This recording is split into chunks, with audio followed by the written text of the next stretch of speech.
रानी और जादुई दुनिया। बहुत समय पहले एक दूर देश में एक सुंदर और विशाल महल था।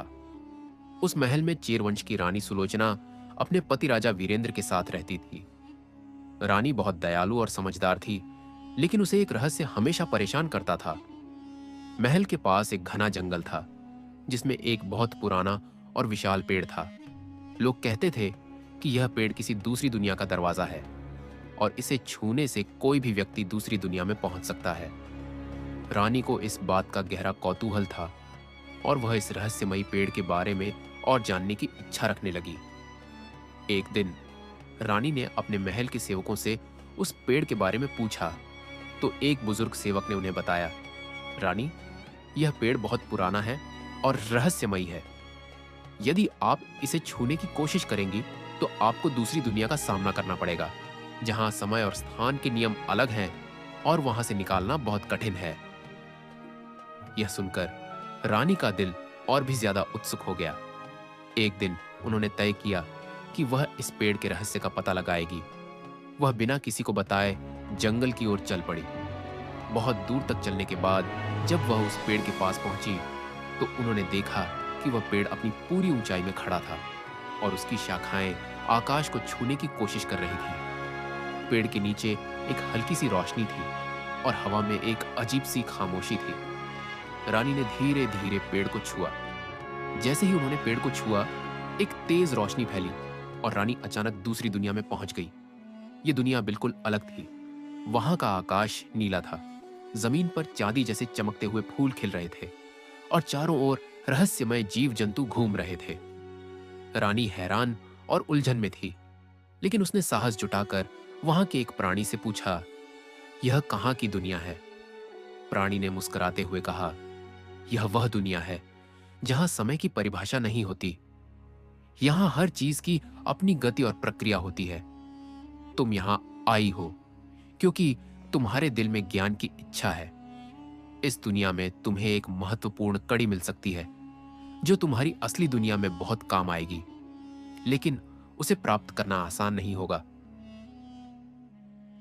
रानी ने सोचा, अगर वह कड़ी उन्हें मिल जाएगी तो उससे वह अपनी प्रजा को और समृद्ध और खुशहाल बना सकती है।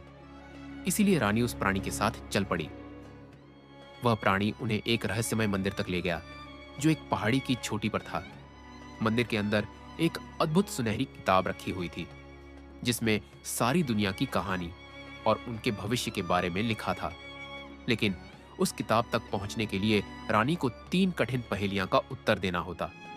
वह प्राणी रानी से कहता है, यदि एक भी पहेली का उत्तर गलत होता है तो उसी वक्त रानी की मृत्यु जाएगी।